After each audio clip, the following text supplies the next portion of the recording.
Imagine being reborn in a fantasy world teeming with monsters and hunters. You'd think it's your big break, until you realize your family in this realm is flat broke. Somehow you awaken a system and become a beast tamer. Great, right? Except, you can't afford a beast because, well, you're still broke. Finally, you get your hands on a beast, but it turns out to be just your pet turtle. On the bright side, your girlfriend is both super hot and super rich. This sounds interesting, right? Well, this is the roller coaster life of our protagonist. Armed with a turtle and dating out of his league, how on earth will he navigate this wild world? Before we dive into our tale, hit that like button and subscribe to our channel. It's easier than taming dragons, I promise. This story takes place in Zhengzhou City on May 20th, 2024. Like in many MMORPG games and Manhwa, a huge purple portal opened in the sky. A loud alarm sounded, announcing that another space rift had appeared above Zhengzhou. Monsters emerged from the portal and began attacking the citizens. A team of superpowered humans, much like the Avengers, arrived to fight these monsters. They were the 3rd Division of the Korean Defense Force, known as Hunters. These Hunters possessed powers like super strength, super speed, elemental control, and more. The Hunters joined the battlefield and started killing the monsters, quickly gaining the upper hand. However, a powerful gold-tier monster appeared, the Wolf King of the 6-eared wolf tribe. After killing a powerful hunter, it looked at the humans and said, "These insignificant humans are still resisting. Wiping you out is only a matter of time." Saying this, it joined the battle and began killing human soldiers like ants. Nothing survived its claws. The leader of the hunters was shocked to see a gold-tier monster and wondered if this was a high-level portal. The Wolf King laughed and told the hunter's leader that it was too late to realize this. Before they could engage in a battle to the death, someone appeared at high speed. It was a high-ranking official who asked the 3rd Division Hunter Group to leave the Wolf King to him and go handle the other monsters. This high-ranking officer was Mr. Wenyuan, and his presence motivated all the hunters. The battle between the Wolf King and Mr. Wenyuan began. After clearing the portal, the 3rd Division Hunter leader returned to report to her superior. She reported that with Mr. Wenyuan's help, they successfully defeated the invading 6-eared demon wolf tribe. Her superior praised her for her work, but was worried because this was yet another new rift, and it was still only a C-class one. This was the 6th one in the past 10 years. He feared that at this rate, Zhengzhou wouldn't hold out for long, though it was beyond their control. The superior announced that starting this year, Wuda Martial Academy would exempt awakened individuals from cultural exams, and the academic admission score for martial artists would be cut in half. He ordered the 3rd Division Hunter leader to check on the academy's progress. At Wuda Martial Academy, the bell rang, signaling the end of the first class. A boy noticed his friend daydreaming and asked why he wasn't paying attention again. He teased him, saying that if he failed to get into Wuda Academy due to low academic scores, it would be embarrassing. His friend, still lost in his daydream, replied that it would be amazing to sit next to a beauty like Yanran. The girl he was referring to was Lin Yanran, the top beauty of the academy. While everyone's attention was on her, her attention was focused on our protagonist, seated next to her. Yanran smiled and asked him, since graduation was approaching, if he planned to attend the Literary Academy, or Wuda Academy. Our protagonist, Su Bai, lost in his books, replied that he didn't know. He explained that if he went to the Literary Academy, his grades were only average. Besides, in these chaotic times, what use were foreign languages and advanced mathematics? And if he chose Wuda Academy, his family wasn't wealthy enough to afford all the supplements. Plus, he had no special abilities or talents, and was wondering himself where he should go. Su Bai was frustrated, thinking that since he had crossed into another world, he should have some kind of fate-altering opportunity, or awakened system. Yes, you heard it right, he was from another world, but he was beginning to doubt whether he had even transmigrated at all. Yanran, with her gentle voice, called Su Bai and suggested, "Why don't you join me in applying to the Literary Academy? I have a way to guarantee your admission." "What?" Su Bai asked in shock. Yanran asked him to keep his voice down. Just as she said that, a system window popped up in front of Su Bai's eyes. He was shocked, wondering what this was and how it just appeared. The system was bound to him as the host, displaying his stats. His species was Ordinary Initial Stage. He was currently level 18 and 18 years old. His stats showed 4 points in physique, 5 in agility, and 5 in mental strength. He had a trainer trait, meaning he could use any living being as a trainee, and the system would automatically detect suitable contracts. His current trainable limit was 1. His talent was evolution, allowing infinite evolution for all contracted trainees, with no upper limit to level progression, even breaking through racial limits. The trainee's hidden values and abilities would feed back to him, with higher levels providing a greater feedback ratio. Known levels were categorized as ordinary, bronze, silver, gold, platinum, diamond, lord tier, mid-tier, and divine, with each level having initial, intermediate, and advanced stages. Seeing this information, Subai realized that this was his system. Yanran, confused, saw Subai staring into the air and asked if he was okay. From her reaction, he understood that no one else could see it except him. He grabbed Yanran's hand and told her he was fine. Yanran blushed when he touched her hand, but all the boys in the class became angry, shouting for Subai to get his filthy paws off their goddess. One particularly angry guy shouted, "Subai, watch how I'll teach you a lesson." But a beautiful teacher stepped in, asking everyone to calm down, and just her words were enough to settle the class. The teacher announced, "I have good news. Zhengzhou Martial Academy just posted on their website that, starting with your class, awakened individuals are exempt from cultural exams and can directly enroll in Zhengzhou Martial Academy. Students with preliminary martial artist physiques will also have their academic requirements cut in half." Hearing this, the whole class cheered with excitement, thinking they could definitely get into Wu Da Academy now. As the class ended, the teacher asked students who had already awakened abilities or had a martial foundation to come to her office to register. Hearing the news, Subai thought, "This is interesting. I just got my abilities, and I'm already exempt from exams to get into Wu Da Academy." Seeing him deep in thought, Yanran wondered if he was really considering Wu Da Academy. The scene then shifted to outside, where Subai was walking home. He appeared normal on the outside, but Subai had something that set him apart. He was not originally from this world. He had transmigrated into this strange world 17 years ago. In this world, on September 18, 1906, a massive space rift had suddenly appeared in the sky. From this rift emerged countless strange beasts that soon rampaged everywhere. Armies from various countries fought against these alien creatures, and it took 3 months to eliminate the beasts from the rifts. However, as long as the rifts remained, new batches of alien beasts would periodically emerge. To counter this, humanity decided to send death squads into the rifts to explore. They discovered a vast, boundless land beyond the rifts, and to prevent the endless flow of alien beasts, military forces from various countries constructed bases within the sky rifts to defend against the beasts at their source. A new era for humanity officially began. On March 6, 1907, the second sky rift appeared. On May 7, 1907, the third rift appeared, then the fourth, and then the fifth. Over the following century, the number of rifts increased, and their appearances became more frequent. Now, rifts have spread across the globe, with each one harboring different alien beast species. Scientists named the battlegrounds behind the sky rifts the battlefield of 10,000 races. Meanwhile, Earth's spiritual energy began to recover, and humans gradually awakened martial abilities and supernatural powers. As the battles intensified, conventional weapons frequently failed on the battlefield, while the power of awakened individuals grew. Eventually, they replaced traditional weapons as the dominant force. The war between humanity and the 10,000 races continues to this day. Judging from the reforms at Zhengzhou Martial Academy, Subai sensed that the situation in Zhengzhou had become quite dire. "Since I've got this system now, I might as well use it to protect my family in this chaotic world."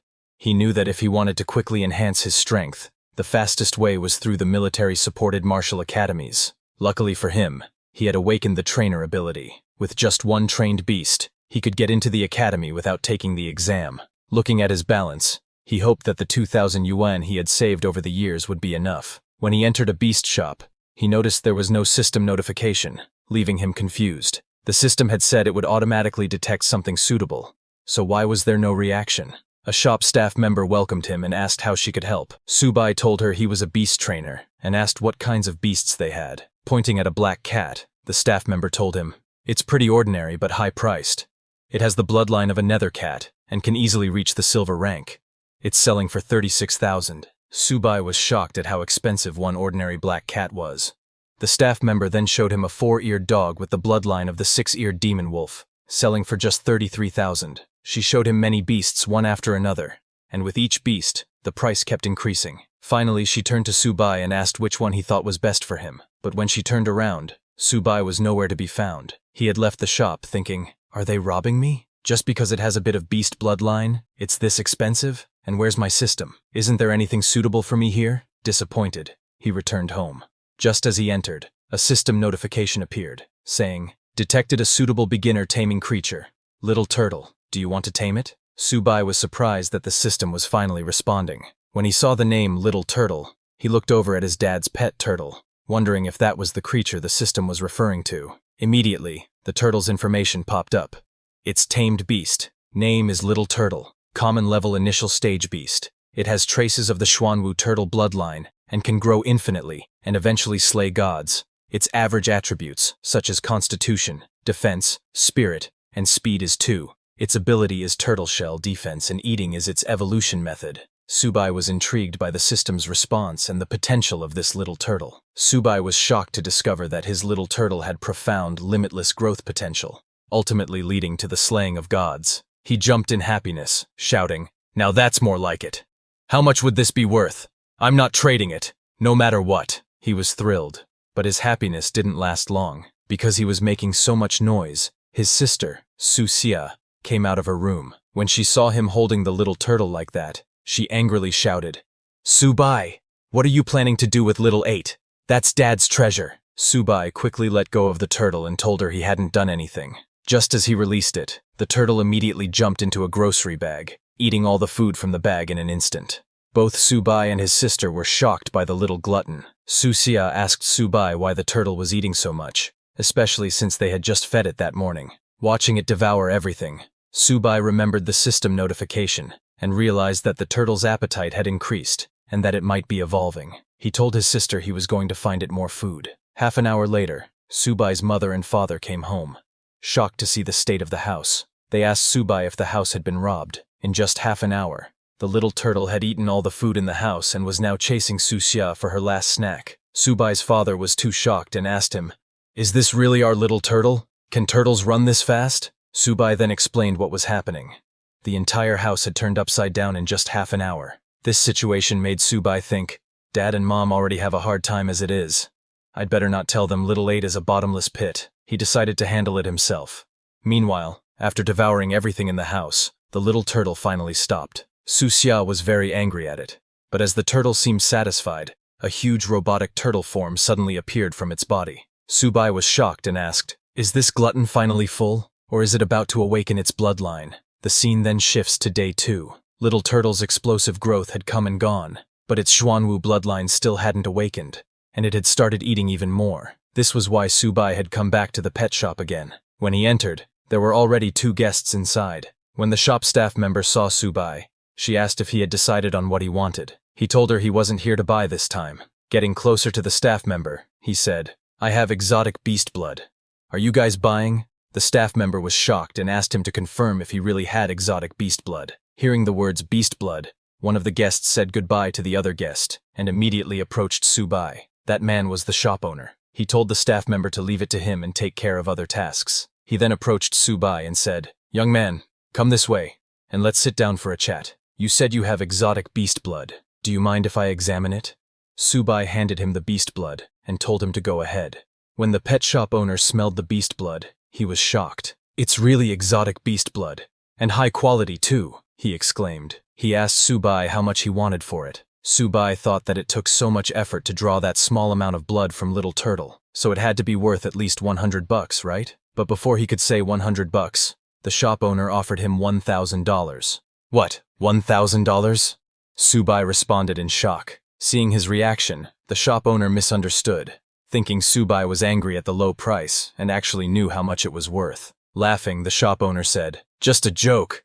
Such a high-quality product is, of course, worth $10,000. In shock, Subai shouted, $10,000? The shop owner misunderstood again, thinking Subai was getting angry at the low price, and raised the offer to $15,000. Subai was stunned and covered his mouth, thinking, who would have guessed that Little Turtle is so valuable? It's getting difficult to keep my smile hidden. He turned around to hide his excitement and said, "Fine, it's a deal. If I didn't need the money, I wouldn't sell it at all." After getting the money, he left the shop, with the shop owner personally seeing him off and saying, "Take care, young friend. If you come across such good stuff again, you're always welcome to come to me." Walking away, Subai looked at his balance and was thrilled. He hadn't thought exotic beast blood was worth so much. 15,000 had just fallen into his lap like that. Little Turtle could be proud of himself this time.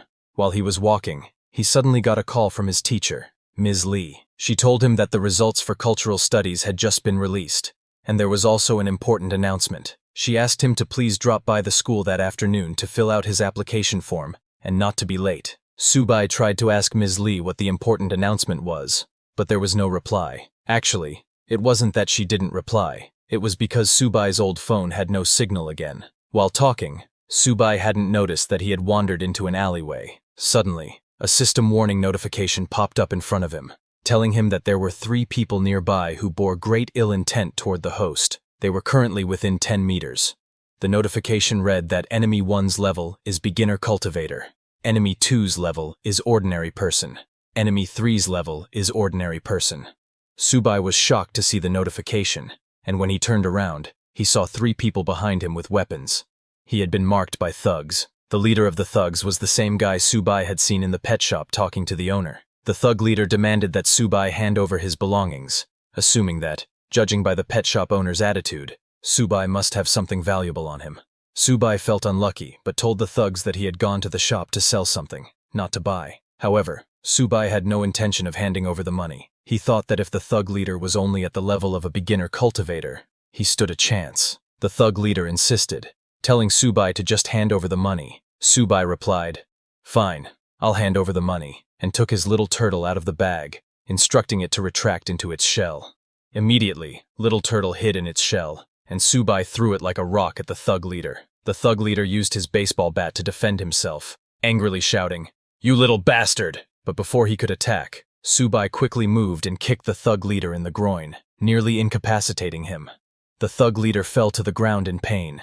The other 2 thugs were shocked to see their leader like that, and chased after Subai, shouting, "How dare you touch our boss!" Subai and Little Turtle immediately ran away.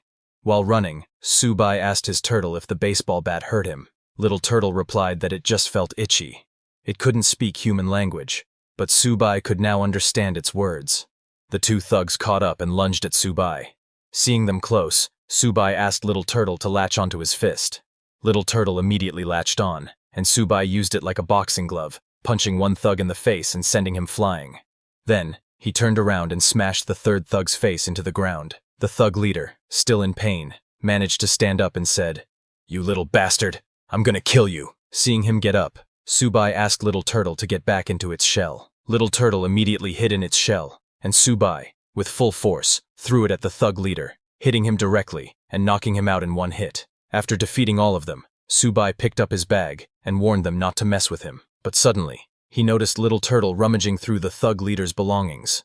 Little Turtle found a bottle and immediately started drinking from it. Seeing this, Subai ran toward Little Turtle shouting, "What are you drinking?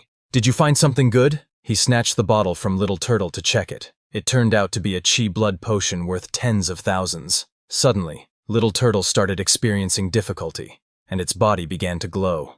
The potion was enough for a cultivator to absorb over a whole month, but Little Turtle had consumed it all in one go. Subai worried whether Little Turtle could even digest it, but then he was surprised. Not because of Little Turtle, but because his own body started glowing as well. He felt an intense surge of strength. He immediately checked his status window and found that he was now a mid-stage ordinary level hunter. His level had increased along with that of his tamed beast. His constitution was now 16, with a base attribute value of 10 points and 6 attribute points inherited from his tamed beast. He now had 2 talents.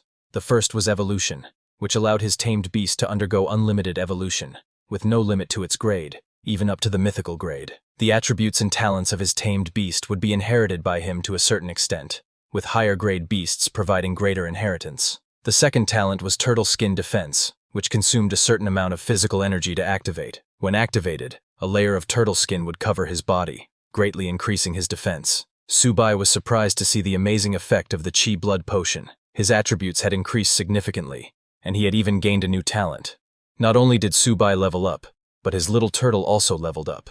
Little Turtle's grade was now mid-stage ordinary, though the Xuanwu bloodline had not yet awakened.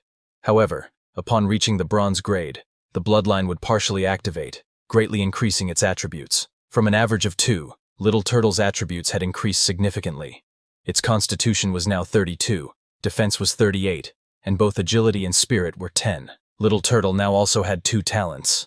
The first was Turtle Shell Defense. When activated, it allowed the turtle to retract fully into its shell, forming a defensive posture that increased its defense by 300%. In this state, It could not move or attack. The second talent was Turtle Skin Defense, which consumed a certain amount of physical energy and increased its defense by 50% to 100%. Subai was shocked to see Little Turtle's body grow larger, with a constitution of 32 and defense of 38. He remembered learning in class that even power-type beasts typically had attributes around 30 when they were high-stage ordinary grade. He couldn't imagine how amazing Little Turtle would be once it awakened, given how powerful it already was without awakening. Little Turtle was very proud of itself. Subai then picked up Little Turtle, saying, "All right, you've eaten your share. Let's leave this place quickly." The scene then shifts to the school. Teacher Lee told the students that the results for cultural studies had been released and that she would be consolidating their application intentions. She also announced that a special recruitment teacher from Wu University would be coming to the school to evaluate candidates for their special abilities. As with last year, there would be 2 guaranteed admission spots. While filling out the application, Yanran asked Subai if he had thought it through, and if he was applying for Wen College or Wu University. Subai told her that it would be Wu University. He was determined to get in. Yanran was shocked and asked, "Subai, didn't I tell you to apply for Wen College with me? Those who enter Wu University must go to the battlefield. Do you know how dangerous that is?" But Subai replied, "There has to be someone who goes to the front lines. So, this suits me just fine." He smiled at Yanran and told her that his reason for going to the front lines was to protect someone important to him. He was referring to his family, but Yanran misunderstood, thinking, "Someone important? Could it be me that Subai is talking about?"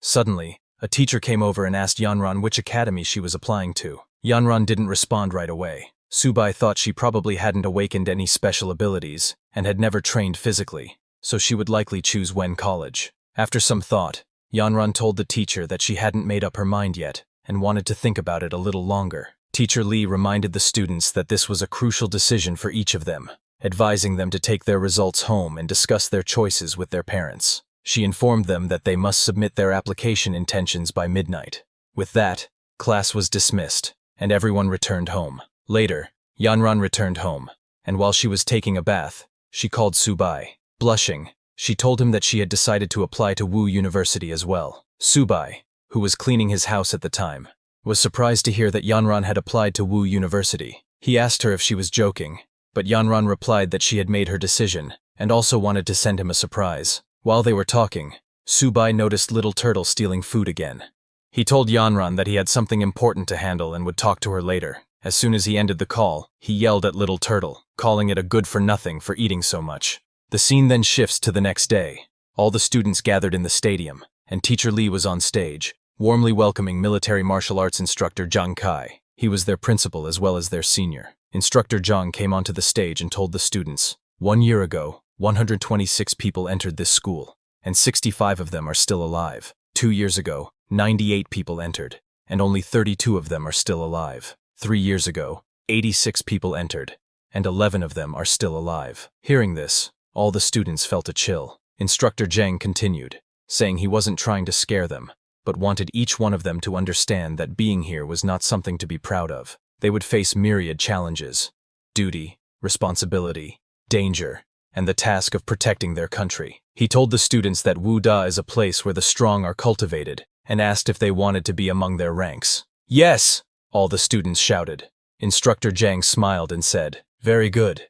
I look forward to your performances in the examination." After the speech, the students began returning to their classes, but Teacher Lee asked Subai to stay. She and Instructor Zhang approached him. Confused, Subai asked if there was an issue. Instructor Zhang confirmed his name and then informed him that a space had been reserved for him at Wu Da. He told Subai to head there immediately to prepare for the entrance examination. Subai was shocked to hear that someone like him, a broke student, had a reserved spot. Instructor Zhang confirmed it and mentioned that a vehicle was waiting for him at the school's entrance. Everyone was surprised to hear about Subai's reserved spot. Some complained that it was favoritism, while others were jealous, wishing it were them. Subai took the bus and arrived at Wu Da Academy along with other students. They were all amazed by the academy's grandeur. An instructor was waiting at the entrance and asked the students to follow him. Along the way, the students noticed a huge rock pillar in the center of the academy. The instructor told them that it bore the school's motto. Subai was impressed by the grand motto. The instructor then took them to collect their uniforms and guided them to the dormitories. He showed them the male dormitories and told them they could rest there for a while and change into their uniforms. He informed them that someone would announce the examination time shortly. Subai went to his assigned room, room 303. As he approached, he heard a voice from inside saying, "In the early stages of martial arts training, resources are the most important." Subai announced that he was here, but there was no response. Inside, he found 3 roommates. A red-haired boy took out a bottle and said, "My father managed to purchase 3 drops of extremely rare monster blood at U Mountain. He asked an experienced pharmacist to make it into 3 bottles of top-quality medication. This isn't something you see every day." The other 2 boys were amazed, with one asking, "Is this what rare monster blood looks like? I've never seen it." The other added, "I've bought similar products, but it's also my first time seeing something like this." While they were talking, Subai entered the room. He introduced himself as Subai, who had also been assigned to dormitory 303. The red-haired boy introduced himself as Han Jiagang and said, "So you're Subai. Everyone's here then." He introduced the other 2 boys as Tao Jiajun and Fan Chaoan. Subai said, "It's nice to meet you all." Jiagang smiled and told him he didn't need to be so polite. They were all dorm mates after all. He asked Subai to come over and take a look, explaining that Han Jiagang's father had sent him some rare monster blood. Proudly, Han Jiagang told Subai that his father had to send people all over the country to acquire it. When Subai heard U Mountain and 3 drops mentioned, he wondered if it could be the same blood he sold to the pet shop owner. He asked Han Jiagang if such rare blood was expensive. Han Jiagang boasted, "Not really. Each drop only cost around 30,000, so not even 100,000 in total. It's practically spare change." Hearing it was sold for 90,000, Subai became very angry, thinking, "That slimy bastard. I sold it for 30,000, and he sold it off for nearly 100. Blasted middlemen." While they were talking, a commotion erupted outside. The students from the dormitory were going crazy after spotting a super beautiful girl downstairs. A guy commented that he was voting for her in this year's beauty contest, saying, "That figure, those legs, she's our goddess."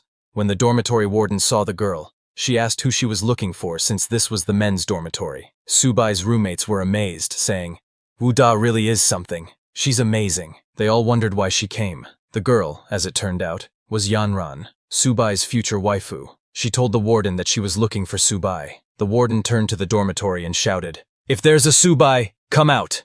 There's a pretty girl waiting for you downstairs." Hearing this, Han Jiagang and the others looked back, surprised that their roommate, Subai, was the one she was looking for. They all swarmed him, amazed at his luck, unable to believe that the school's beauty came just to see him. Fan Chaoan commented, "Brother Subai might be more than he seems." When Subai went downstairs, Yanran complimented him, saying, "Subai, that uniform suits you." She moved closer, adjusted his clothes, and said, "Now you look even more handsome." Subai started blushing with her so close.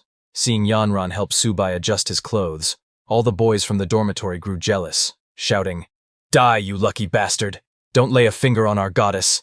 Yanran then mentioned the reserved spot at Wu Da and asked if he was upset. Subai told her he wasn't, but he had planned to sit for the test himself. Then he patted her head, saying, "Still, you did it for me, so thank you." Yanran laughed and told him she was worried he'd be angry, but was grateful he thanked her instead. She handed him a bag, saying, "The entrance examination is the day after tomorrow. I prepared some pills for you." Subai, surprised, told her she'd helped him enough, and that she should save them for herself. But Yanran ignored his excuses and ran off after saying goodbye. The students from the dormitory were furious, muttering, "Who is this guy? Did he touch her head? Find out who he is. He's competing for her heart." When Subai returned to his room, Han Jiagang and the others started calling him brother, with newfound respect, surprising him. They started massaging his shoulders, asking, "Who was that goddess?" Confused, Subai asked, "What goddess?" Jiagang chuckled, "Brother, you're too humble. We're talking about the goddess you were just talking to." Subai told them they were high school classmates. Hearing that,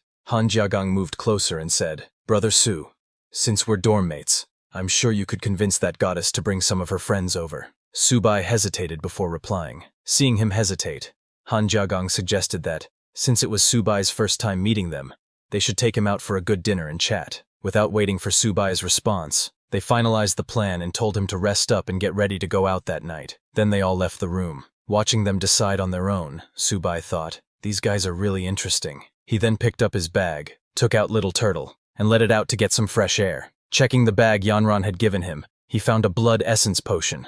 Little Turtle's eyes lit up at the sight of it. Seeing that Little Turtle liked it, Subai laughed mischievously and asked if it knew what it should do after consuming it. Little Turtle, scared of Subai's expression, seemed hesitant. Later, Subai and his roommates went to a high-end hotel. Seeing the place, Subai asked Han Jiagang, "Don't you think coming to such a fancy hotel is a bit too much?" Han Jiagang laughed and told Subai to relax and enjoy himself, leaving the rest to his brothers. In the room, Han Jiagang raised his glass, saying, "I, Han Jia, feel extremely lucky to have met you all at Wuda, especially an amazing person like Brother Su. A toast to you all." Subai asked them to take a seat, saying, "Since we're all dorm mates, there's no need to be so formal." Once they settled down, Subai told Han Jiagang that he was high school classmates with Lin Yanran, so he could probably arrange for her to introduce some of her friends, but they could discuss that in the future. Subai then told Han Jiagang that he needed his help. Han Jiagang asked, "What do you need help with?" Subai took out a vial of red blood essence and placed it on the table, saying, "It's not a big deal, really. I just have some rare monster blood and would like your help with it." Both Jiajun and Fan Chao were shocked to see it. Looking at the potion, Jiajun said, "Han Jia, Brother Su's monster blood seems to be of even better quality than yours." Han Jiagang examined the vial and told Subai that this blood was better than anything he had ever seen. Han Jiagang pulled out his smartphone, telling Subai that the blood was extremely rare and that he would call his father to send someone over to evaluate it. Subai told him not to rush and suggested they enjoy their meal first, but Han Jiagang had already dialed his father's number. When Han Jiagang's father answered, he immediately began nagging, "Little Jia, you've burned through your pocket money again, haven't you? I sent you to Wu Da to get stronger, not to waste time." Han Jiagang quickly cut in, "Dad, I don't want money. This is serious. My classmate has 7 drops of precious rare monster blood that he wants to sell. It's of even higher quality than the 3 drops you got last time, so I couldn't decide on a price." "What? 7 drops?" his father asked in shock. "Are you sure it's better quality than last time?" Han Jiagang confidently invited his father to come and see it himself. Hearing his son's certainty, his father said, "Send me your location. I'll send Master Chao over immediately." An hour later, Han Jiagang's father arrived with Master Chao. When Master Chao examined Subai's monster blood, he remarked, "This is simply exquisite. It's the purest monster blood with the highest energy content I've ever seen. I could make incredible things with this." Han Jiagang's father looked surprised and asked, "Master Chao, isn't that a bit of an exaggeration?" Master Chao replied, "Not at all. Even with the best equipment, the value of this blood would only increase." Han Jiagang, amazed, exclaimed, "Damn! Brother Su, who knew your monster blood was this OP?" Master Chao approached Subai and, with respect, said, "Young man, what's your price for this monster blood?" Subai told him that his friend had advised that this blood shouldn't be sold for money, only exchanged for blood essence of equivalent value. Hearing this, Han Jiagang's father said, "Subai, since you're classmates with little Jia and I'm your senior, I wouldn't dream of shortchanging you. I'll take it all, and you'll get 14 bottles of blood essence in return. How does that sound?" Subai agreed and thanked him. Han Jiagang's father smiled and asked Subai if he would like to join the Han family, promising to provide him with resources for free. Subai thanked him for the offer but explained that he wasn't planning on joining a family just yet. Han Jiagang's father pressed him to reconsider, but suddenly, a loud voice came from outside. It was Yanran, who opened the door and said, "Subai said he didn't want to join a family, so no one is allowed to force him." She was visibly angry and asked Han Jiagang's father if he understood. Subai was surprised to see Yanran there and asked her why she had come. Yanran replied that she was there to settle her own business, but hadn't expected to run into him. Seeing Yanran's attitude, Han Jiagang's father grew angry, but Master Chao quickly intervened and informed him of Yanran's background. Han Jiagang's father was shocked and frightened upon learning her background. He quickly explained to Yanran that it was all a misunderstanding, saying that Subai and his son were just classmates and good friends. Hearing this, Yanran calmed down and asked Subai if he was heading back to school,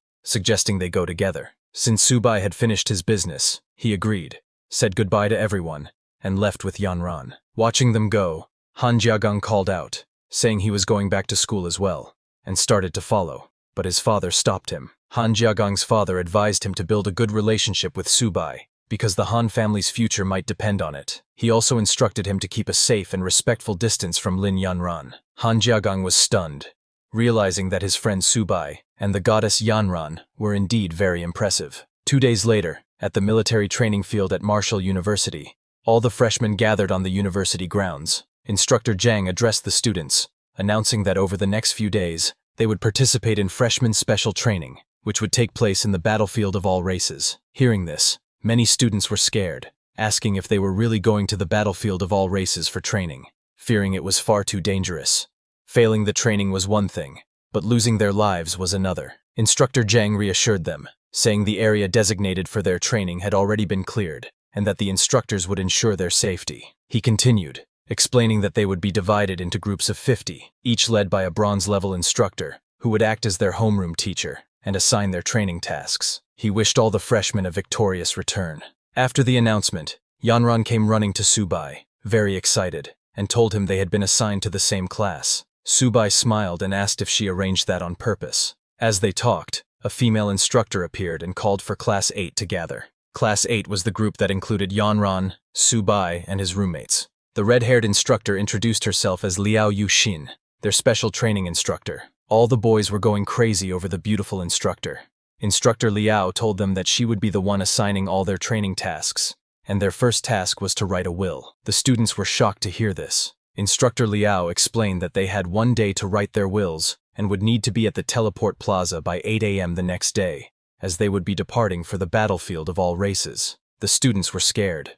One student exclaimed, "Is there really a risk to our lives? I still want to carry on the family line." Another said, "I'm going to write my will. There's so much I need to leave for my parents." Hearing this, Yanran asked Subai if he had any plans. He told her he didn't have much to prepare and would head back to the dorm first. While both Yanran and Subai were relaxed, Han Jiagang and the others were anxious. With the battlefield ahead, they felt there was a lot to prepare. When everyone returned to the dormitory, Han Jiagang invited Subai, saying that since they were heading to the battlefield the next day, he was taking the boys out for a good time that night. He asked Subai to join them, but Subai declined, saying he had other things to take care of, and told them to go enjoy themselves. Han Jiagang understood and agreed. As he was leaving, he noticed Subai's little turtle eating in a corner. He patted the turtle and said, "Brother Su, your little pet turtle is something.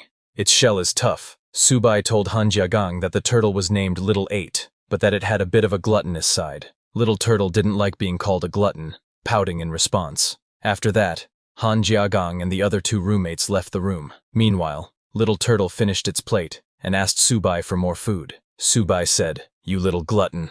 All you think about is eating. Fine, I'll let you eat all you want today.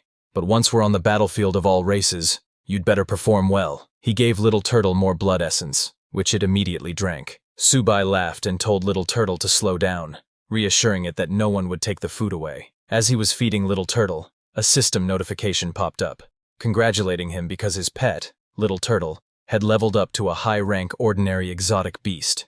Due to this, Subai's level had also increased, and Little Turtle had gained a new talent, Heavy Strike. Subai checked the status window and saw that his tamed beast, Little Turtle, was now high-rank ordinary. Its attributes had increased significantly. Physical strength was 64, defense was 78, agility was 20, and mental strength was 20. It now had 3 talents: Turtle Shell Defense, Turtle Skin Defense, and Heavy Strike. The new Heavy Strike talent consumed stamina to increase attack power by 100% to 200%. The more stamina consumed, the stronger the attack. Subai then checked his own status window and found that he had also leveled up to high-rank ordinary. His physical strength was 28, with 15 as his base strength and 13 points inherited from his beast. His agility was 19, and mental strength was 34. He now had 3 talents: Infinite Evolution, Turtle Skin Defense, and Heavy Strike. The new talent worked the same as Little Turtle's, consuming stamina to enhance his attacks.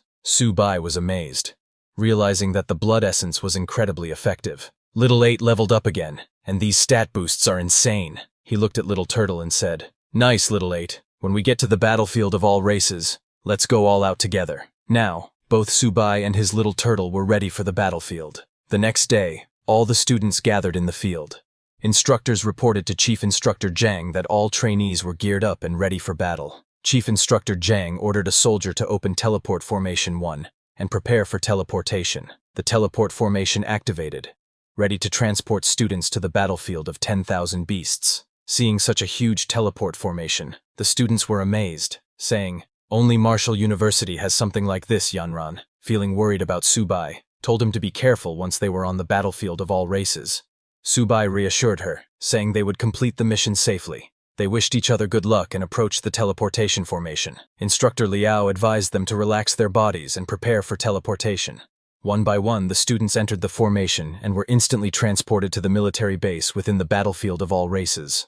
They were surprised by how epic the military base looked and how quickly they arrived. Instructor Liao stood at attention and asked Group 8 to quiet down. She apologized to Lieutenant Hunter, saying, "They're just rookies who haven't seen much." The man in front of her introduced himself as the Deputy Lieutenant of Military Base F-269 and told the students they could call him Deputy Lieutenant or Sir. He continued, "Here, I don't care if you're a student or an instructor. On my turf, you follow my orders." He asked if they understood, and everyone shouted, "Understood, sir." Seeing the lieutenant, Han Jiagang muttered, "So what if he's a deputy lieutenant?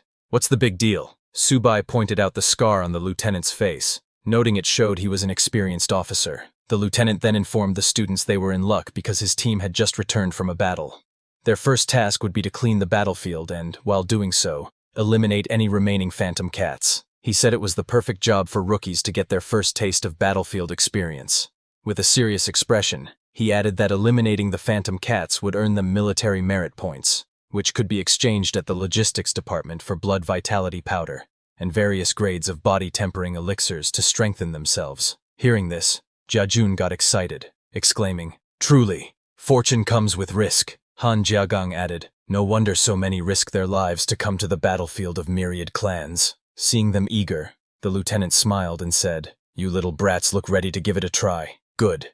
Move out immediately. Follow me." Everyone was thrilled. As they followed the lieutenant, Subai thought to himself that he needed to gather enough military merit points to exchange for elixirs.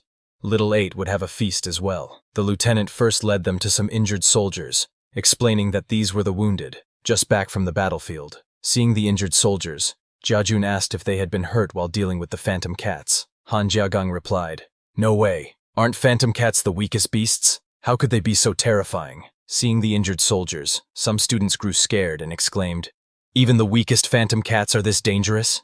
How am I going to survive and make it home?" "Enough chatter," Instructor Liao shouted. She asked them if they thought the battlefield of myriad clans was a playground, reminding them that since they enrolled at Wuda, they must always be prepared to face danger. Yanran, seeing the injured soldiers, was scared and asked Subai to stay close to her once they were on the battlefield, as she didn't want anything to happen to him. Subai, understanding the danger, decided to stay vigilant in the myriad clan's battlefield and reminded Yanran to be careful too. When they arrived at the gate, a soldier reported to the deputy lieutenant that they were currently executing their assignment to guard the northern gate and that they had killed 35 ferocious beasts attacking the camp that day. The lieutenant praised them for a job well done and ordered them to open the main gate, allowing the recruits to see what the myriad clan's battlefield truly looked like. At the deputy lieutenant's command, the soldiers opened the main gate. Instructor Liao told the students that with Deputy Commander Hunter leading the team, this was a rare opportunity and encouraged them to make sure to perform well.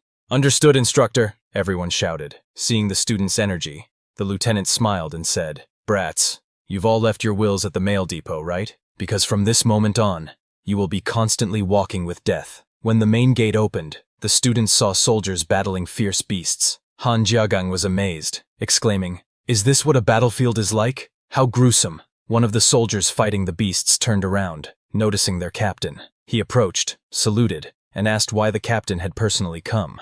The lieutenant told him to talk less and assemble a team of soldiers to help protect this batch of students. The soldier replied, "Yes, sir," and left to gather a team. Instructor Liao explained to the students that they would be heading to Area F-260, where there was a patch of forest. Most of the monsters there had already been killed, and their mission was to retrieve the monster cores from the human cats in the area. After the explanation, the lieutenant stepped forward and shouted, "Rookies, are you ready?" "We're ready, sir," all the students replied in unison. Meanwhile, the assembled strike team received orders to follow and protect the students.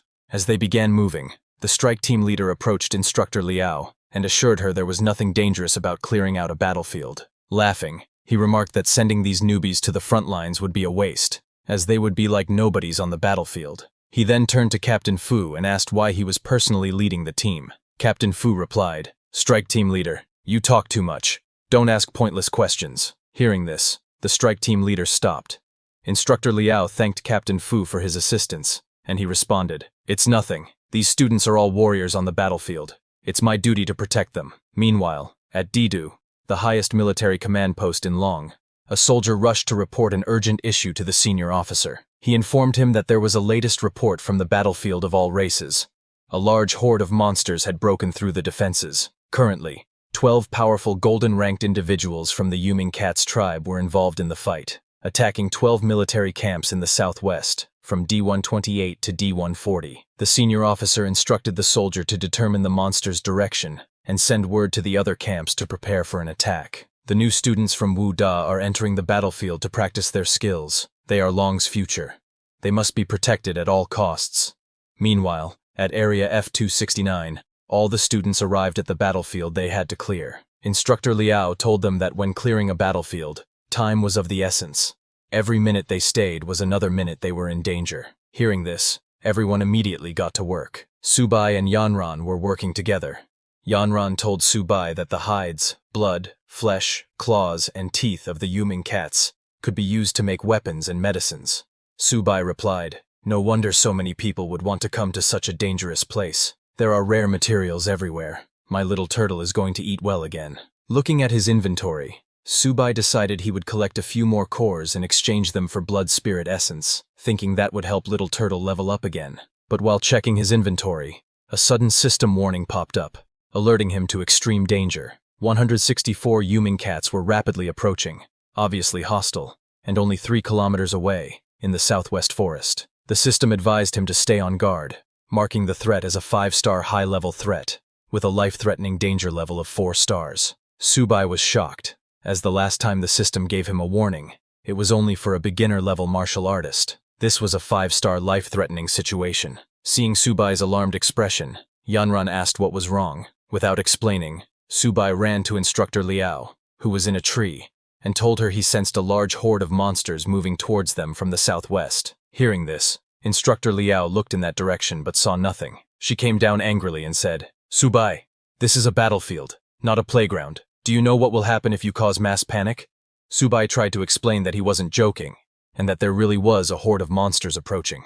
Hearing the commotion, Captain Fu came over. Looking sternly at Subai, he said, "Subai, you say you can sense monsters, but I can guarantee there are none within 2 kilometers. Subai insisted, explaining that there were over 100 Yuming cats 3 kilometers away, moving towards them. Captain Fu didn't believe him, and asked if Subai thought his senses were sharper than his own. Instructor Liao told Captain Fu not to waste time on this, suggesting that Subai might be overreacting, as it was his first time on a battlefield. While no one else believed Subai, Yanran did. She told Captain Fu that no one should make a judgment before verifying the truth. Left with no choice, Subai stepped forward and pleaded with everyone to believe him, insisting that the monsters were getting closer. He explained that, as a monster tamer, he had an extraordinary sense for danger. Instructor Liao was surprised to hear that Subai had such a skill. She asked why the school hadn't recorded it. Subai replied that he was guaranteed a place at Wu Da, so his special abilities hadn't been noted. The students were shocked to hear that Subai had special abilities. One guy said, "If Subai has the ability to tame monsters, why haven't I seen anything he's tamed?" While they were talking, a loud noise suddenly came from the southwest. Some students came running, shouting that Yuming cats were indeed approaching. Instructor Liao asked if they were sure, and the students confirmed that a whole lot of them were on their way. Hearing the news, Captain Fu ordered everyone to form a defensive formation. He instructed the messengers to contact the base and request reinforcements. The messenger returned with an update from the base. The surrounding camps were also under attack, so no reinforcements could be sent. Instructor Liao asked Captain Fu if there were truly over 100 Yuming cats, expressing concern that the students couldn't fight them without support. Captain Fu drew his weapon and confirmed that Subai's senses had been accurate. He could now sense the approaching horde of monsters himself. He ordered the strike team leader to assign 4 soldiers to protect the students. Subai, wanting to join the fight, told Captain Fu there was no need to protect him. Suddenly, a Yuming cat, a monster at the early bronze stage, appeared and immediately leaped to attack. Captain Fu and the soldiers started shooting at the monsters, ordering a retaliatory defense to protect the students. However, the regular soldiers were no match for the Yuming cats, which were more like tigers than cats. Nevertheless, Captain Fu and the instructors managed to kill some of them. Captain Fu instructed everyone to stay in their defensive formation, saying, "As long as we can withstand their initial attack, we'll be able to beat them." While they fought, some monsters sneaked past and attacked the students. The strike team leader shouted for the students to watch out. As the monsters closed in, the students raised their shields and chanted, "By the honor burning in my chest, my country will never fall." As they chanted, their bodysuits began glowing, forming a magical barrier around them. Before the monsters could reach the students, two stood at the back and moved forward to take on the attackers. The first student was Jiang Mani, an early bronze stage hunter. She told her partner to keep the monsters restrained while she shot them down. Her partner, Luo Yong, also an early bronze stage hunter, fought with a longsword and told Mani, "It's just a bunch of cats. There's nothing to be scared of. I'll deal with them." Instructor Liao recognized them as the holy archer Jiang Mani and the divinely powerful Luo Yong. She remarked, "This batch of students is really something." Subai was amazed by how powerful and impressive they were, with their advanced weapons, while his only weapon was Little Turtle. Seeing Mani and Luo Yong, the other students grew excited. Jiajun commented, "This blockhead is really powerful. He looks even more formidable than Brother Su." While everyone was focused on Mani and Luo Yong, they didn't notice a soldier struggling with a monster.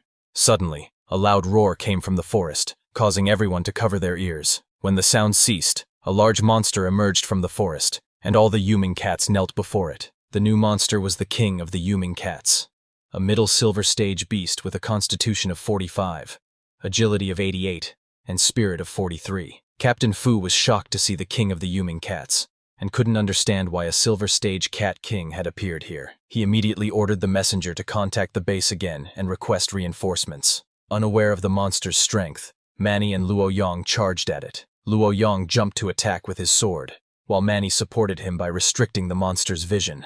When Instructor Liao saw them charging at a silver stage monster, she was terrified and shouted, "Mani, Luo Yong, come back now. This is a silver stage monster, not your plaything." But it was already too late. The king of the cats made its move and struck with its claws, taking down both Mani and Luo Yong in a single attack. They fell to the ground, losing their weapons. Instructor Liao urged them to return, but Captain Fu told her it was too late. He ordered his soldiers to provide cover fire as the king of the Yuming cats leaped again, aiming to strike down the soldiers. The king of the Yuming cats jumped again to strike Mani and Luo Yong, who were injured and unable to defend themselves. However, before it could touch them, something shining green shot through the air at high speed and struck the king of the Yuming cats in the face, sending it flying. Everyone was confused about what had just happened. That green shining object turned out to be Subai's little turtle. Everyone was shocked to see a flying turtle and asked what it was. Instructor Yu explained to the others, "It's a turtle that hit the king of the Yuming cats." When Han Jiagang saw the little turtle, he immediately recognized it as Subai's beast. Subai stepped forward to defend Mani and Luo Yong, saying, "As expected, this entrance is still a bit awkward." He introduced himself as Beast Tamer Subai and the little turtle as his beast. He then told Mani and Luo Yong to handle the smaller monsters, while he would deal with the Cat King. The other students were stunned at the sight of Subai and his turtle. They wondered if this turtle was really that impressive, and if the Cat King was truly knocked away by it. Yanren was overjoyed to learn that the turtle was actually Subai's beast. When the king of the Yuming cats got back up, Subai told his little turtle, "Show this wild cat what you can do." On his command, the little turtle charged at the king of the Yuming cats with lightning speed. Mani, astonished by its speed, asked, "How is Subai's turtle running so fast? Is that even a turtle?" Captain Fu, who was shooting at the Yuming cats, was surprised when he saw the little turtle fighting the king. He hadn't expected Subai to have such power. Instructor Yu, fighting beside Captain Fu, admitted that she hadn't expected it either, saying, "Subai's beast taming is indeed a bit different." Captain Fu turned to the students and commanded, "Since Subai has already distracted the Cat King, focus your attacks and clear out these nether cats." On his command, the students immediately began killing the Yuming cats like ants. Meanwhile, the king of the Yuming cats, furious at the little turtle, used demonic flames to strike it with its claws. The attack landed squarely on the little turtle's shell. Instead of injuring the turtle, the king of the Yuming cats lost all its claws. The little turtle had used its shell defense ability, which increased its defense by 300%. Captain Fu was shocked to see a normal-grade creature withstand the Silver Cat King's crushing claws. He marveled at the little turtle's insane defense but quickly refocused, realizing that now wasn't the time to be distracted. Captain Fu immediately moved towards the king of the Yuming cats and ordered his soldiers to cover him. "While the Cat King is occupied, I'll finish it," he shouted. While the king was busy fighting the little turtle, Captain Fu sneaked up from behind and jumped at it, aiming for its abdomen, its known weak spot. With all his power, he struck the king with his fire sword, yelling, "Prepare to die!" The king of the Yuming cats screamed in pain and lashed out with its tail, striking Captain Fu and sending him flying. Captain Fu's attack missed the abdomen. Undeterred, Captain Fu got back up and charged at the king again, shouting, "Once more! Beast, it's either you die, or I live." Seeing Captain Fu charging in, Su Bai told the little turtle to use its ultimate move. Hearing this, the little turtle's body began to shine, and it started spinning rapidly. Jia Jun and Fan Chao, watching, were confused and asked, "What kind of ultimate move is this? Why is the turtle spinning in place?" Ignoring their confusion, Su Bai sprinted toward the spinning little turtle. He had read in a book that the Cat King's weak spot was its abdomen. Timing his move perfectly, Su Bai kicked the spinning little turtle like a football, aiming directly at the Cat King's abdomen. The little turtle flew toward the king like a bullet at high speed. Before the Cat King could strike Captain Fu again, the little turtle hit the king squarely in the abdomen with a solid impact. Little Turtle's attack sent the Cat King flying far away. After hitting the Cat King, Little Turtle landed like a superhero. Captain Fu was shocked that Su Bai had actually hit the weak spot. He moved closer to see if the Cat King had survived. On the other hand, the Cat King was bleeding heavily, but somehow managed to stand up again. It let out a loud roar towards the sky before collapsing. Finally, the Cat King was dead. Seeing this, everyone jumped with joy, cheering. "The Cat King has been defeated." Captain Fu, injured and in disbelief, asked, "Did we really win?" Yanran ran to Su Bai and hugged him tightly, exclaiming, "Su Bai, you're amazing! You defeated the golden-level Cat King." Su Bai was surprised by the sudden hug from Yanran. Everyone gathered around him, praising his incredible feat. Jia Jun jokingly asked Su Bai where he got the turtle, saying he wanted one too. While they were busy talking, Little Turtle took the opportunity to search the Cat King's body for something to eat. To its delight, it found a yellow beast core. Excited, it was about to eat the core when Su Bai noticed it.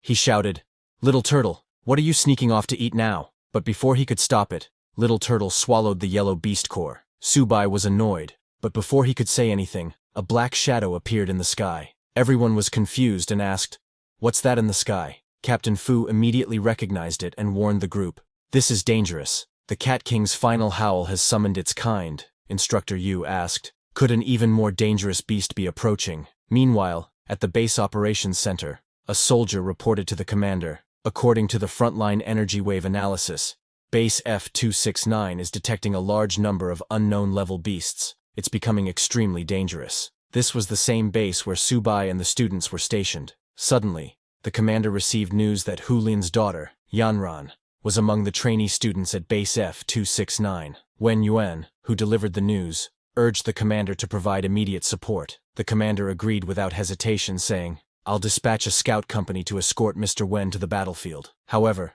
Mr. Wen refused the escort, saying he couldn't wait and would head there himself. Before leaving, he turned to the commander and said, "Within 20 minutes, I hope reinforcements will reach the battlefield." Hearing this, the commander assured him, "I'm giving the order now." The commander was deeply nervous, understanding the gravity of the situation. He thought to himself, if Hu Lin goes mad, the entire Jiangzhou won't be able to handle it. He immediately issued orders to send reinforcements. Back at Base F-269, as the black shadows covered the sky, a pair of glowing red eyes appeared, glaring at the group with rage. A loud voice echoed, "Foolish humans, lowly species." Hearing the voice, Instructor Yu was stunned and asked Captain Fu, "How is this possible? It can actually speak human language." Captain Fu, equally shocked, replied, "This is impossible. A beast that understands human language must be at least golden level. It shouldn't be here." He immediately ordered everyone, "Quickly form a defensive formation.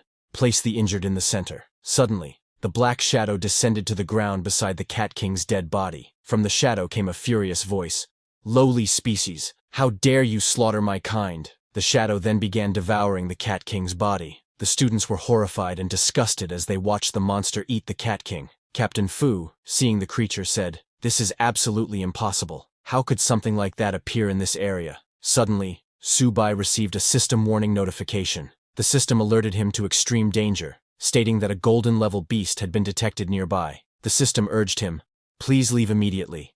Lethal threat level, 5 stars. Extreme danger." Su Bai was shocked to realize that the shadow was indeed a golden-level beast. The monster that emerged from the shadows was the Shadow Cat King, a mutated golden-level beast with 272 constitution, 345 agility, and 275 mentality. After sustaining severe injuries, the Shadow Cat King entered a bloodthirsty berserk state, increasing its agility and attack by 100%, while reducing its defense by 50%. Luo Yong was horrified, exclaiming, "It's a golden-level beast. Even our teacher probably hasn't faced one." Manny, trembling with fear, fell to the ground, crying, "I want to go home. I don't want to die." Seeing that reinforcements had not yet arrived, Captain Fu charged at the Shadow Cat King, ordering, "Everyone, escort the wounded and retreat. I'll cover you." With determination, he leaped to attack, shouting, "Beast, I'll fight you to the death." However, with just one swing of its claws, the Shadow Cat King sent Captain Fu flying.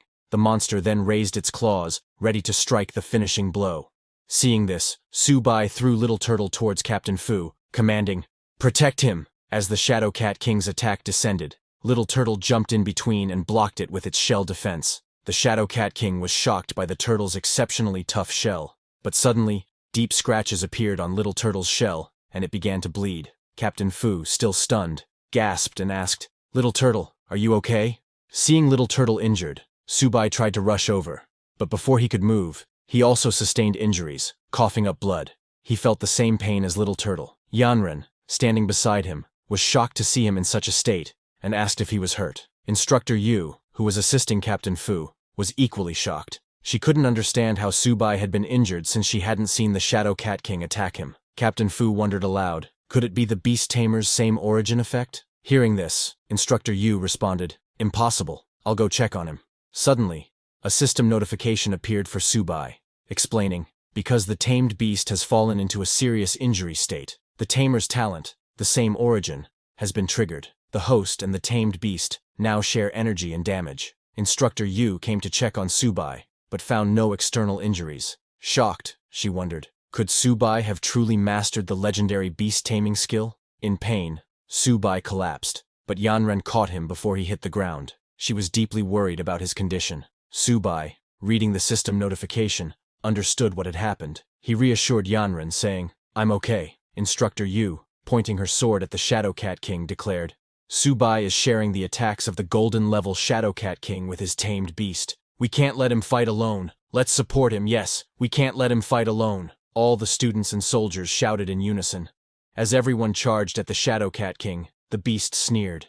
Its eyes burned with anger, and it mocked them, a bunch of ants. When the students, along with Instructor Yu and Captain Fu, attacked, the Shadow Cat King shifted into its shadow form and sent one of its shadow minions directly at Su Bai. Instructor Yu noticed this and shouted a warning to Su Bai to be careful. Yanran, seeing the shadow minion coming, tried to shield Su Bai by taking the hit herself. However, before the minion could reach them, a massive explosion engulfed the area in flames. When the smoke cleared, Su Bai and Yanran were unharmed. Yanran, shocked, asked, "What just happened?" Su Bai smiled, realizing what had occurred. The core crystal of the Silver Yuming Cat King has finally been absorbed. A system notification appeared, announcing, "Little Turtle has upgraded to bronze level, Black Turtle." The Black Tortoise bloodline has been activated, allowing the Black Tortoise illusion to be maintained for a short period. Little Turtle has gained a new talent, Turtle Gravity. With 10% of its bloodline activated, all attributes have improved, and talents are enhanced. The system detailed Little Turtle's new stats. Its physical strength is 218, defense is 362, agility is 55, and spirit is 60. Now it has 3 skills. First skill is Black Turtle Barrier. Gathers Little Turtle's energy to form a defensive barrier, increasing defense by 300%. Second skill was Turtle Spirit Possession. Consumes physical energy to envelop Little Turtle's body, enhancing attack power by 100% and defense by 200%. Third skill was Turtle Gravity. Launches a gravitational skill at a designated target, pulling them in. As the Black Tortoise bloodline awakened, Little Turtle entered its spirit form. A colossal beast, resembling a projection, emerged from Little Turtle's body. Everyone was awestruck, staring at Little Turtle's spirit form. Instructor Yu asked, "Has Su Bai's beast evolved?" Seeing the golden light radiating from Little Turtle, Captain Fu wondered, could this be the mark of an epic beast tamer? After Little Turtle's awakening, Su Bai stood up. Yanren asked him, "Is your injury healed?" Su Bai reassured her, "I'm fine." He then pointed at the Shadow Cat King and commanded Little Turtle, "Kill that beast for me." On Su Bai's command, Little Turtle's spirit swung its massive hand and struck the Shadow Cat King, sending it flying with just one attack. Everyone was astonished by Little Turtle's power. Captain Fu was shocked and exclaimed, "Su Bai's tamed beast is only at the initial bronze level, but it has such terrifying strength. The bloodline level must be extremely high." Luolong couldn't believe their eyes, marveling that Su Bai, a bronze-level beast Tamer, managed to knock away the Shadow Cat King. The Shadow Cat King, though sent flying, managed to regain its balance. Now furious, it let out a thunderous roar and summoned its shadow minions. "I want you all to die!" it bellowed, releasing the minions to attack the students. Seeing the Shadow Cat King go berserk, Captain Fu yelled, "Everyone, watch out! Retreat and split up!" However, the Shadow Cat King created dozens of shadow minions, sneering, "Don't even think about running away." The minions avoided Little Turtle and charged toward the students and soldiers. Seeing this, Su Bai commanded Little Turtle, "Stop them." Little Turtle immediately used its turtle gravity skill over the entire area. A golden light spread across the battlefield, and before the shadow minions could reach the students, they froze mid-air. Little Turtle then pulled all the shadow minions toward itself, opened its massive mouth, and swallowed them whole, killing them instantly. Su Bai then instructed, "Don't hold back, finish it." On his command, Little Turtle began gathering immense energy, a golden aura radiating from its body. It then unleashed a powerful energy beam directly at the Shadow Cat King. The Shadow Cat King, despite its strength, couldn't withstand the attack, and was vaporized in an instant. A few minutes later, Mr. Wen arrived at the battlefield, only to find the fight already over. The ground was scorched, with a massive crack running through it. Surveying the destruction, he wondered, what on earth did they endure on such a tragic battlefield? Meanwhile, Captain Fu was commanding his troops to clean up the battlefield quickly. Mr. Wen hurried over to Yanren, who was collecting monster cores with Instructor Yu. Relieved to see her unharmed, he said, "I'm so glad you're okay." Yanren was a little surprised to see him there, while Instructor Yu, confused, asked her, "Why is Mr. Wen here?" Captain Fu immediately saluted Mr. Wen and introduced himself as Fu Lin, the Deputy Battalion Commander of F-269 Military Base. Recognizing Mr. Wen's high rank, Captain Fu reported, "In this battle, a squad of my troops cooperated with the instructors and students from Wuhan University. We encountered a large group of nether cats. Over 800 nether cats were killed, including several bronze-level ones, 1 silver-level one, and 1 gold-level. Casualties are still being counted, and initial treatment is being provided to the seriously injured." Mr. Wen was stunned. "A gold-level beast appeared?" he asked in disbelief. Looking at the massive crack in the ground, he continued, "Captain Fu, you actually killed this gold-level monster? It's unbelievable." Pointing at Su Bai, Captain Fu reported to Mr. Wen, "It was Su Bai and his trained beast who killed the Shadow Cat King." Hearing this, Mr. Wen turned to Su Bai and asked, "Did you really kill this Shadow Cat King?" Su Bai, acting modest, replied, "It wasn't just my effort. The Deputy Battalion Commander, the instructors and I worked together to take it down." Impressed by Su Bai's humility, Mr. Wen patted him on the shoulder and asked, "After graduating from Wuhan University, would you be interested in studying at the Jiangzhou Fortress? Even though the Beast Tamer division has dwindled, I will personally guide you." Hearing this, Su Bai was thrilled, but replied politely, "Thank you for your kindness, Mr. Wen. I haven't thought that far ahead yet." While they were talking, Captain Fu approached and reported to Mr. Wen, "The battlefield has been cleared." He then asked, "Please give us your next instructions." Mr. Wen instructed everyone to return to base. When they returned to the base, Captain Fu stood in front of the teleportation formation and asked the instructors to count the number of people and have all candidates enter the portal in an orderly manner. He then addressed the students, saying, "Go back and train hard. You are the strongest class I have ever met." The students thanked Captain Fu before leaving. As they departed, Captain Fu turned to Instructor Yu and remarked, "These students are extraordinary, especially Su Bai. He has a bright future ahead of him." Instructor Yu nodded in agreement, saying, "For a freshman to achieve this level of strength is incredible. I can't imagine how powerful he'll become in the future." Captain Fu smiled and added, "Instructor Yu, we'll meet again someday. This time, I owe Su Bai my life." Instructor Yu replied, "You're too kind," before they parted ways. One by one, everyone entered the teleportation formation and returned to Wuhan University. Su Bai and Yanran were together, and he was overjoyed to finally be back. Jin Jun was ecstatic, exclaiming, "This trip was absolutely thrilling."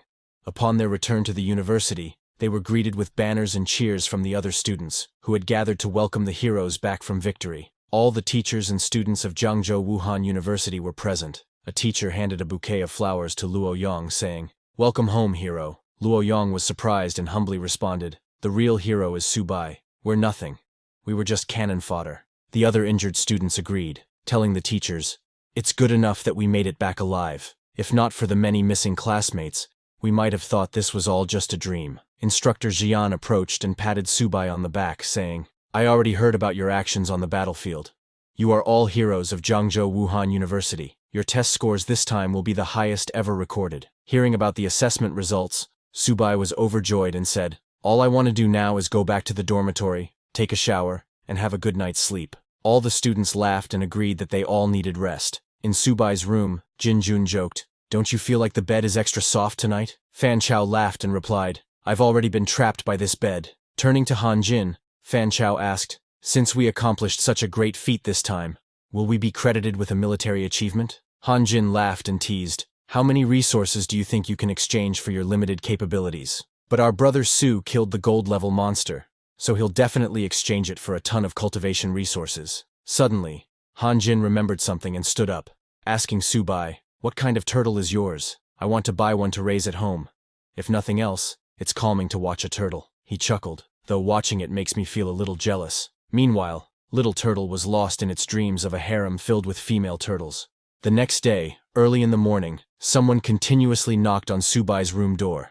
Irritated by the sounds of knocking, Han Jin woke up. He shouted, telling the person outside to stop knocking already. He was angry, wondering who it could be knocking this early in the morning. But when he opened the door, he was shocked to see many girls standing in front of the door holding gifts in their hands. A girl in glasses came forward and said, "Juniors, we're from Zhongwu's student council. You're all heroes who just returned from the battlefield. We came to bring breakfast for you." A red-haired girl added that they seniors made it all by themselves and hoped he didn't find it lacking. A purple-haired girl, while giving the breakfast to Han Jin, asked him who Subai was among them. Han Jin got very happy after seeing that many beauties early in the morning.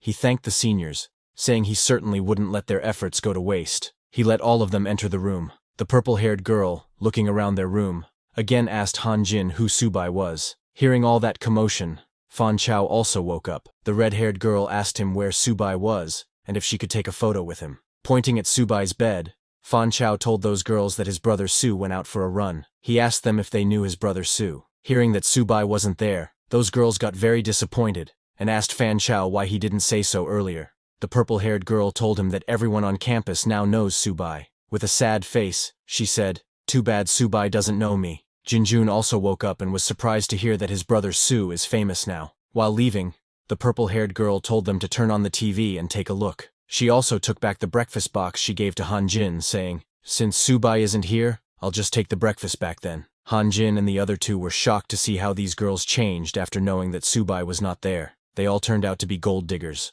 On the other hand, Subai was running on the university's field, while taking note of his health.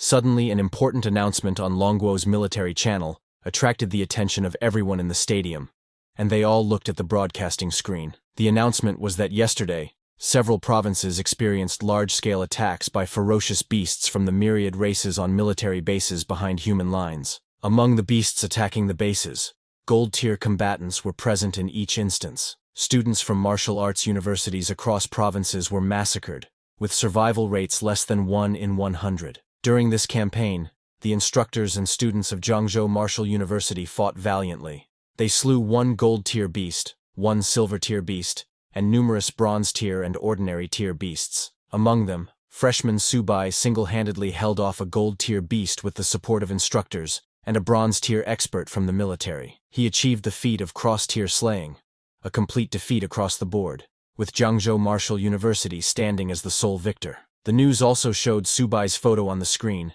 and continued that the Longguo military has decided to award all participating students and instructors from Zhangzhou Martial University a collective second-class honor and a Great Wall silver medal. As for student Subai, for his outstanding contributions, he is awarded a first-class honor and a Great Wall gold medal. Subai was surprised and confused by the sudden awarding of the first-class honor. Everyone at the stadium was shocked to hear that Subai, a freshman, had achieved something this incredible. One guy, very jealous of Subai, remarked, "A Great Wall gold medal, something I could never achieve in my life, is given to a freshman." A girl, very impressed by Subai, shouted, "The Martial University is mighty. I really want to meet Subai." And she asked others who were acquainted with Subai, saying she wanted to date him. Realizing that if he stayed there, those crazy girls would not let him escape, Subai covered his face, thinking it was better to sneak away quickly. Slowly, he got away from there and hid behind a wall where others could not see him. While he was taking a breath, his phone rang. It was Subai's sister, Susia, who was very excited and told Subai that he was on TV. Subai was surprised that even people outside the university also got the news. He told his sister that he had already seen it. Susia told him that their mom and dad wanted him to come home to celebrate for him. Knowing his family's financial condition, Subai asked, "Isn't that unnecessary?" Subai's mother and father, who were sitting beside Susia, were very proud of Subai. His father told him that he had achieved such an honor, and now everyone in the neighborhood wanted to see him. Subai's mother told him that his third uncle's sister-in-law had just called, saying she wanted to introduce him to a girlfriend. Susia told him he better come back quickly. Otherwise, their front door was about to get kicked down by their neighbors. Hearing them so happy, Subai said, "The test just ended, and we have 2 days off. I'll pack up and come back to take a look." His sister was very happy, and told him that since he is so famous now, their dad will grin in his sleep. Subai laughed, and told her to hang up now. That afternoon, Subai returned to his family's apartment. All the neighbors started calling Subai's father, saying, "Old Su, your family's hero is coming home. Come out and welcome him." Subai was shocked to see that many people standing in front of their house, and asked them if all of them were waiting for him.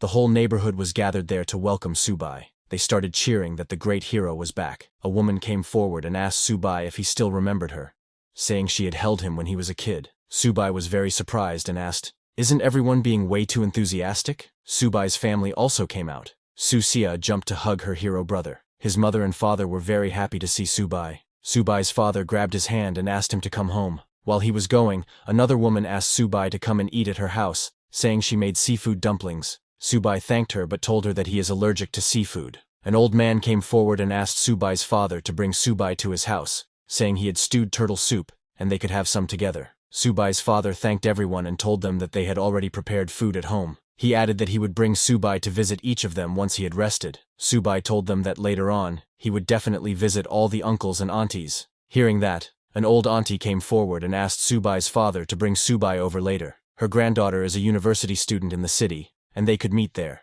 But another uncle came forward and told that auntie that her granddaughter isn't worthy of Subai. His granddaughter just graduated this year, and he would introduce Subai to her. Subai's father didn't expect their neighbors to behave like that. Somehow, Subai and his family returned to their house, and Subai was exhausted from dealing with all of them. He said that if he had known it would be like this, he would have snuck back after dark. Susia told him that it wouldn't work, because Aunt Jang had installed surveillance outside their house. She was just waiting for Subai to come back so she could introduce her granddaughter to him. Subai's father immediately walked towards the kitchen, telling them he was personally cooking today. His mother told Subai to take a rest first, saying his dad and she would cook. She asked her daughter to come help out. Subai immediately threw his bag on the side of the sofa and sat down, finally getting a moment to catch his breath. But before he could rest, suddenly a system notification popped up in front of his eyes. The system detected a contractible creature, a little kitten, and asked Subai if he wished to tame the little kitten. Subai was surprised to see that notification.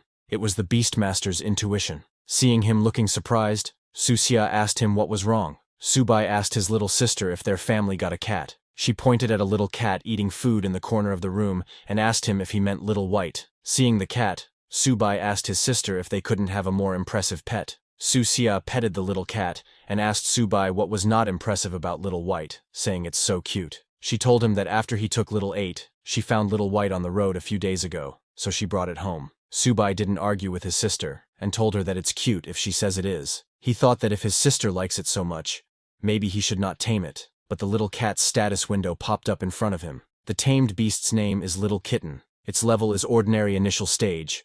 It contains traces of the White Tiger Sacred Beast bloodline, with infinite growth potential and eventual god-slaying capabilities. Currently, its average physical, defense, and spirit is 1.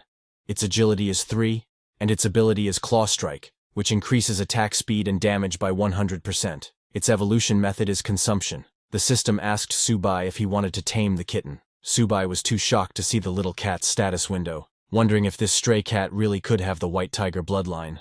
The little cat looked at Subai with curiosity. Susia told Subai that it seemed to like him. Subai clicked on the tame option, thinking he should tame it first and figure it out later. After taming the little cat, he turned to his sister, and while smiling, called her to discuss something. He told her it was about the little cat because her brother is a beastmaster. Before Subai could finish what he was saying, Susia immediately declined. She took Little Cat and said, "Since you already took Little 8, don't think about taking Little White." Subai tried to convince her, saying they could negotiate on this. He asked her if she didn't want a laptop. Susia ran with little cat, telling Subai that it wouldn't do. She wouldn't give little white to him. A few minutes later, Subai's mother came with food and saw Subai chasing Susia, who was running away with little cat in her hand. Then, 2 days later, when Subai returned to the university, he had both Little Turtle and Little Cat with him. When students at the university saw Subai, they immediately recognized him. Seeing the cat in Subai's backpack, a girl asked others why he had a cat in his bag and if he was a cat lover. Inside Subai's bag, Little Turtle was very happy to be with Little Cat. It told Little Cat that this is the boss's school and it would have her back from today. However, Little Cat was very uncomfortable in the small bag and complained to Subai that Little Turtle was squishing her. Subai didn't understand what they were talking about. While he was walking, a boy spotted Subai and said, "Isn't that Subai, the one who got the gold medal?" Another boy added, "Is that why, despite his average looks, so many girls are running to his dorm?" They were jealous of Subai's achievements. Hearing them all, Subai thought, "Looks like I'll need to wear a mask when going out in the future." While he was walking, suddenly there was an announcement asking student Subai to please report to the principal's office immediately. Subai was surprised by the announcement, wondering what the principal could want with him. When he went to the principal's office, the principal told Subai that he is truly a man of Huaxia. Because of his excellent performance at the F-269 military base, the school has decided to reward him. The principal asked Subai what he would like. Subai said that he is really grateful to the school, and also to the principal. Subai had always heard that their principal is a stingy man. It would probably be tough even trying to get some food for little 8. He acted like he was thinking hard and told the principal that he wouldn't want the school to go bankrupt over him. "So how about 100 gold tier beast cores?" The principal acted shocked after hearing 100 gold tier beast cores, and said, "Subai, I don't have that many of them. Even if you ground my bones to dust, why don't you ask for the principal's position instead?" Subai then told the principal that he could settle for 100 silver tier ones too. Hearing about the silver tier, the principal told him not to even think about it. He couldn't even get scraps with the amount of honor he has. Subai told his principal that he doesn't want that gold medal or whatever. Can he have 50 silver tier beast cores instead? He tried to make the situation emotional, saying, "Principal, you know I bled for the school." But the principal didn't fall for that and said, "Subai, humans are humans. The strong in the human race have the responsibility and duty to protect the weak. When you saved these students, you were carrying out a duty of yours as one of the strong ones." Subai was lost for words seeing the principal. "Principal, please no more yapping. Let's settle with 50 silver tier beast cores." The principal completely ignored his words and told him that the military and the school are not going to give up on a genius like him. He took a deep breath and told Subai that this is the most he can do. He will let him have 10 bronze tier beast cores. Subai was shocked to hear that his reward is just 10 bronze tier. He immediately declined and asked for 20 bronze tier beast cores. The principal agreed to 15 and told him it's final. Subai accepted the deal. The principal realized that Subai was trying to haggle with him. Subai also realized that his principal is very cheap. The principal then turned around and told Subai that, in addition to the rewards, there's a little something he needs to let Subai know. Surprised, Subai asked him what it is. The principal told Subai that he has been selected by their school as the representative from the first year and will participate in this year's 100 Schools tournament. Subai was confused to hear about the 100 Schools tournament and asked the principal if the reward offer was just a ruse. He said, "Principal, this isn't very nice of you." The principal urged him not to put it that way, explaining that as a student of the Jiangzhou Martial University, it is his duty to bring honor to the school. The principal mentioned that Subai wanted resources and that the tournament is very generous with rewards. Subai replied, "Principal, there must be lots of skilled people in the 100 Schools tournament. It'd be difficult to even get a rank, wouldn't it? It'll be hard work." The principal then asked how the youth of today could be scared of challenges and told Subai to prepare and come to the training room tomorrow. Subai agreed and left. The principal looked outside the window and thought it was getting more difficult to engage the youth today in such activities. Meanwhile, as he was leaving, Subai thought of the tales of the principal being a sly old fox and realized that the gossip was definitely accurate. The next day, 10 students gathered in the practice hall. The principal told them that the 100 Schools tournament is hosted by the military, though the Ministry of Education had given them far fewer resources compared to better-known schools like the martial universities of Beijing and Shanghai. He still sent them off with the hope that they would achieve better results. The principal started the roll call. First was third-year Hu Qing, a bronze middle-tier awakener of the wood elemental. Then came Bai Ningbing, and then Xiong Tianxiang. While the principal was calling their names, an annoyed student commented that it was unfair. Jiangzhou Martial University was founded later, so students here received much fewer resources than those going to famous schools. A girl standing behind agreed, saying she heard that their school has always ranked very low. The principal then called first-year Subai's name last. He immediately responded that he was present. The principal told the students that they are the top students in their respective years, representing the school in the tournament. Then, the principal took out a paper and announced that this year, the team leader would be Subai. Subai was shocked to hear his name and questioned if it was a mistake. When other students heard Subai's name, they became angry. One student asked why a freshman like Subai would be the team lead instead of Hu Qing, the strongest and most experienced among them. Another student pointed out that Subai is just at the initial tier of bronze, a whole tier behind Hu Qing, questioning how he could lead them. The principal became angry and asked if they had seen the news in the past 2 days, explaining that Subai is capable of defeating gold-tier beasts. He challenged anyone who wanted to be the leader to kill a gold-tier beast right now, and he would consider making the swap. Hearing this, a boy laughed and doubted Subai's ability, suggesting it might have just been luck. Another student looked angrily at Subai and said he didn't believe it either. He challenged Subai to a fight right there. All the seniors were angry at Subai, saying they also wanted to challenge him. Subai tried to calm them down, explaining that he was not aware of the whole leader situation at all. Subai was angry with the principal because he felt he was being made a target by everyone. The principal immediately walked away, stating, "That is all for today." He told them to get ready now, as the tournament was less than 20 days away, and he looked forward to their performances. While others were listening to the principal, Subai also made his escape. Some students noticed and shouted, asking where he was going. As he ran away, Subai responded, "Dear seniors, I'm in a hurry. I'll be going to my dorm now." Seeing Subai escape, a boy called him a coward, doubting that Subai had killed the gold-tier beast at all. Another boy angrily declared that he would show Subai who's boss once the tournament started. On the other hand, Subai returned to his dormitory and called his little turtle, telling it that it was time to eat. Looking in his inventory, Subai said, "At least the old man kept his word." He told the little turtle that there were 15 bronze-tier beast cores, enough for it to level up. When Subai gave a beast core to the little turtle, the little cat tried to snatch it. Subai told the little cat not to rush because there was something for it too. He took out some blood essence and gave it to the little cat because its level was still too low. Seeing the little cat eat the blood essence, the little turtle made an innocent face to get some too. It sure eats a lot. Subai gave it another beast core. He was crying while giving those beast cores to the little turtle because one bite cost hundreds of thousands of yuan. The little turtle ate it immediately and asked for more. Subai, while crying, asked how much more it needed to eat to evolve. He poured all the beast cores into the little turtle's bowl and told it that these were the last ones. If it still didn't evolve, then he would feed everything to the little cat in the future. The little cat was happy to hear that. After eating those beast cores, the little turtle's body started shining again. Subai got a little scared seeing the golden light coming out of the little turtle's body. The whole university started shaking because of the little turtle's evolution. Everyone was confused, asking what happened and wondering if it was an earthquake. A system notification congratulated Subai because his mystic tortoise had leveled up to the bronze middle tier. Subai's level also increased. Currently, the little turtle's level is bronze middle stage, and 30% of its Xuanwu bloodline is activated. All its attributes are enhanced, and talents are strengthened. The little turtle's physique is 568, defense is 862, agility is 95, and spirit is 90. Subai was happy that the little turtle finally leveled up. It didn't get more talents, but the stats and talent levels increased a lot. While Subai was looking at the little turtle's status window, suddenly another notification congratulated him, because the little cat also leveled up to the ordinary high tier and awakened. Subai's tamed beast, Little Kitten, is now an ordinary high-level beast. It contains traces of the White Tiger Sacred Beast bloodline, with infinite growth potential, and eventually, god-slaying capabilities. Now its strength is 39, defense is 38, agility is 79, and spirit is 25. It also has 3 talents.